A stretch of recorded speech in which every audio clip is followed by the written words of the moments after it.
پھر جب حج کے تمام ارکان پورے کر چکو تو مینا میں اللہ کو یاد کرو جس طرح اپنے باپ دادا کو یاد کیا کرتے تھے، بلکہ اس سے بھی زیادہ۔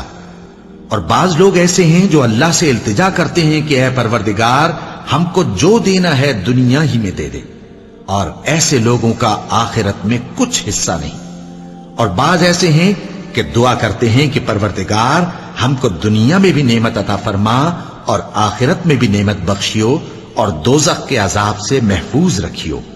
یہی لوگ ہیں جن کے لیے ان کے کاموں کا حصہ یعنی اجر نیک تیار ہے، اور اللہ جلد حساب لینے والا ہے۔ اور قیام منا کے دنوں میں جو گنتی کے دن ہیں اللہ کو یاد کرو۔